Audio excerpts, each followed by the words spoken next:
السلام علیکم third year. آج ہم اپنی ایجوکیشن کی کتاب کا آغاز کرتے ہیں۔ اس کی بک کا اگر آپ آؤٹ لیٹ دیکھیں تو اس کے اندر 9 چیپٹرز ہیں۔ پہلا چیپٹر ہے تعلیم کی ماہیت کے حوالے سے، جس میں ہم تعلیم کی تعریفیں دیکھیں گے، مختلف مفکرین کی آراء کے، مسلم مفکرین اس کے تعلیم کے بارے میں کیا کہتے ہیں، مغربی مفکرین کی کیا آراء ہے۔ تعلیم کے مقاصد دیکھیں گے، تعلیم کا اسلامی تصور اس کا دوسرا چیپٹر ہے، جس میں تعلیم کو ہم اسلام کے لحاظ سے دیکھیں گے کہ اسلام تعلیم کے مقاصد، نصاب، طریقہ تدریس، جائزہ، استاد شاگرد کے تعلقات کے بارے میں کیا نکات پیش کرتا ہے۔ اس کے علاوہ تھرڈ چیپٹر آپ کا اسلامی نظریہ حیات کے بارے میں ہوگا، جس میں ہم اس کا پاکستان کے نظریاتی اساس سے تعلق دیکھیں گے۔ اس کے علاوہ تعلیمی نظریات ہمارے چوتھے چیپٹر میں ہوں گے، جس میں امام غزالی کے نظریات، ابن خلدون کے نظریات، سر سید احمد خان کے اور علامہ اقبال کے نظریات کو ہم دیکھیں گے۔ اس کے علاوہ پاکستان میں تعلیمی مدارج کا ایک چیپٹر ہے، جس میں پرائمری، ثانوی، اس لیول پر آپ کے جو جتنے بھی تعلیمی نظام ہے اس کو ہم پڑھیں گے۔ اس کے علاوہ ہمارے پاس ایک چیپٹر ہے معلم کے بارے میں، معلم کی اہمیت، اس کے اوصاف، حضور صلی اللہ علیہ وسلم کی ذات بذریعہ معلم، ان پوائنٹس کو ہم پڑھیں گے۔ اس کے علاوہ نصاب پر ایک چیپٹر مشتمل ہے، جس میں نصاب سازی کے اصول اور نصاب کے عناصر و عوامل ہم پڑھیں گے۔ اگلا چیپٹر ضبط کے بارے میں، ڈسپلن کے بارے میں، ضبط کی تعریف، ضبط کی قسمیں، ضبط کے محرکات، اس طرح کے پوائنٹ ہم نے اس میں پڑھنے ہوں گے۔ 10th چیپٹر ہوگا ہم نصابی مشاغل کے بارے میں، کہ کو کریکولر ایکٹیویٹیز کیا ہیں، ان کی اہمیت کیا ہے، اور 11واں چیپٹر ہمارے پاس ہوگا پاکستان کی نظریاتی اساس، اور لاسٹ ون ہوگا پاکستان میں تعلیمی مدارج، جس میں ہم مختلف تعلیمی مدارج اور پالیسیز وغیرہ جو ہے وہ اس کو ریویو کریں گے۔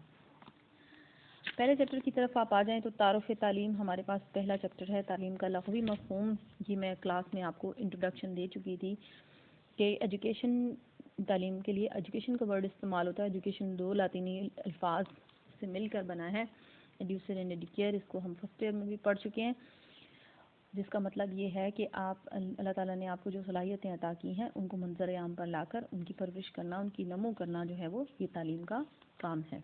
اس کے علاوہ ہم نے تعلیم کا اصطلاحی مفہوم دیکھا تھا کہ تعلیم جو ہے وہ فرد کی ہر پہلو سے نشو و نما کا عمل ہے اور فرد کو جو ہے وہ سماجی زندگی کے قابل بناتی ہے۔ تعلیم کی یہاں کچھ مین ڈیفینیشنز ہیں جو مختلف مفکرین نے پیش کی، جسے ہم پڑھیں گے، جس میں سب سے پہلے ہم مغربی مفکرین کی تعریف جو ہے وہ دیکھیں گے۔ اس میں سب سے پہلی تعریف سقراط نے دی ہے۔ سقراط کی دی ہوئی ڈیفینیشن ہم دیکھتے ہیں۔ سقراط کہتے ہیں جی تعلیم سچائی، حسن اور خیر جیسے عالمگیر اصولوں کی دریافت کا عمل ہے۔ یہ اصول انسانی رویوں پر حکمرانی کرتے ہیں۔ یہ کہتے ہیں جی تعلیم سچائی کی تلاش ہے، حسن اور خیر جیسے عالمگیر اصولوں کی دریافت کا عمل ہے۔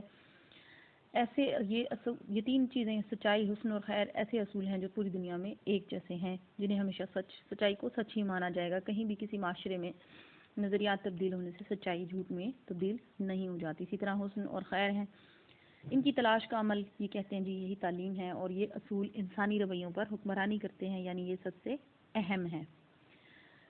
دوسری تعریف ہمارے پاس ہے افلاطون کی۔ پلاٹو نے کیا ڈیفینیشن دی ہے؟ تعلیم فرد کے ذہن اور جسم کی اس طرح سے نشو و نما کا نام ہے کہ وہ اپنے آپ کو مثالی شہری بنا کر ذاتی اور معاشرتی تکمیل کر سکے۔ یعنی تعلیم جو ہے نہ صرف فرد کے ذہن کی نشو و نما کرتی ہے، بلکہ اس کی جسمانی نشو و نما میں بھی کردار ادا کرتی ہے۔ ذہنی اور جسمانی دونوں طرح سے انسان کی نشو و نما کر کے اس کو مثالی شہری بنانے میں جو ہے وہ اپنا عمل اور اپنا کردار ادا کرتی ہے، اور اسی طرح سے اس کی معاشرتی تکمیل ہوتی ہے۔ ارسطو کے بعد ایک اور اہم ڈیفینیشن ہے ارسطو کی، افلاطون کے بعد ایک اہم ڈیفینیشن ہے ارسطو کی۔ ابھی ہم نے افلاطون کی ڈیفینیشن دیکھی تھی، اب ہے ارسطو کی۔ تعلیم فرد کی تربیت کا عمل ہے تاکہ وہ اپنی صلاحیتوں کے بھرپور استعمال سے اپنی ذات کی تکمیل کر سکے اور معاشرے کا بہترین فرد بن سکے۔ صلاحیتوں کی اس تکمیل کی بنیاد عقل اور آزاد ارادے پر ہے۔ ارسطو کے مطابق تعلیم فرد کی تربیت کا عمل ہے، یعنی تعلیم کیا ہے؟ اس سے فرد کی تربیت ہوتی ہے، ہمہ پہلو تربیت ہوتی ہے، ہر پہلو سے انسان کی تربیت کی جاتی ہے تاکہ اللہ تعالیٰ نے اسے جو صلاحیتیں عطا کی ہیں ان کا اس سے وہ بھرپور استعمال کر سکے اور اس سے اپنی ذات کو تکمیل کر سکے اور معاشرے کا وہ بہترین شہری بن سکے۔ انہی صلاحیتوں کی اس تکمیل کی بنیاد وہ کیسے ہوتی ہے کہ وہ صلاحیتیں اس وقت مکمل کر سکتا ہے، اس وقت ان کو بہترین پرورش دے سکتا ہے جب وہ اپنی عقل کا استعمال کرے اور آزاد ارادے کا، تب جا کر جو ہے وہ اللہ تعالیٰ کی دی ہوئی صلاحیتوں کی وہ تکمیل کر سکتا ہے۔ اس کے بعد چوتھی ڈیفینیشن ہے بینجامن رش کی. بینجامن رش بھی ایک اہم ایجوکیشنسٹ ہیں. انہوں نے کہا کہ تعلیم بہتر افراد، بہتر قوم اور بہتر انسانیت پیدا کرنے کی ایک بامانی کوشش ہے. یعنی تعلیم کیا ہے؟ ایک بامانی کوشش ہے. یہ خود بخود نہیں انجام پاتی، بلکہ اس کے لیے آپ کو کوشش کرنی پڑتی ہے. میننگ فل ایکٹیویٹی ہے. اس کے نتیجے میں آپ کو بہتر افراد ملتے ہیں، بہتر قوم اور بہتر انسانیت. ظاہر ہے جب وہ پڑھے لکھے ہوں گے، تعلیم یافتہ ہوں گے، تو وہ عام لوگوں سے بہتر ہوں گے. اس کے بعد ہم ڈیفینیشن دیکھیں گے 6 نمبر پر ایل ایس کی. ایل ایس کی ڈیفینیشن کے مطابق تعلیم ایک ایسا عمل ہے جس کے ذریعے فرد اپنی صلاحیتوں اور ماحول کا فہم حاصل کرتا ہے. یعنی جو شخص تعلیم یافتہ ہوتا ہے اسے اپنی صلاحیتوں کا پتہ ہوتا ہے کہ اللہ تعالیٰ نے اسے کن کن صلاحیتوں سے نوازا ہے، اور وہ اپنے ماحول کو بھی جانچ لیتا ہے کہ وہ کیسا ماحول ہے، اس میں کیسے ایڈجسٹ ہونا ہے. اس کے بعد ہم دیکھتے ہیں اسپنسر کی ڈیفینیشن. اسپنسر کیا کہتے ہیں؟ اسپنسر کہتے ہیں جی انہوں نے سب سے شارٹ اور سب سے بریف ڈیفینیشن دی ہے کہ تعلیم مکمل زندگی کی تیاری کا نام ہے. یعنی اللہ تعالیٰ نے انسان کو جو زندگی عطا کی ہے، پیدائش سے لے کر موت تک جتنے بھی زندگی اس کے پاس ہے، اس کی مکمل زندگی کی تیاری کا نام ہی تعلیم ہے. کہ آپ نے پوری زندگی کیسے گزارنی ہے، اس میں کیا کرنا ہے، کیسے کون سے اعمال سر انجام دینے ہیں، اس سب تیاری کا عمل جو ہے وہ کہتے ہیں تعلیم ہے. اس کے بعد ہم دیکھتے ہیں 10 نمبر پر جان ڈیوی کی ڈیفینیشن. یہ بہت بریف ڈیفینیشن ہے جو کہ انہوں نے دی ہے، اور بہت اہم ہے یہ ڈیفینیشن پورے ایجوکیشن کے سبجیکٹ میں، کہ تعلیم تجربے کی تعمیر نو یا تنظیم نو ہے، جو تجربے کے معنی میں اضافہ کرتی ہے اور جس سے مستقبل کی سرگرمیوں اور تجربات کی راہ متعین کرنے کی صلاحیت میں اضافہ ہوتا ہے.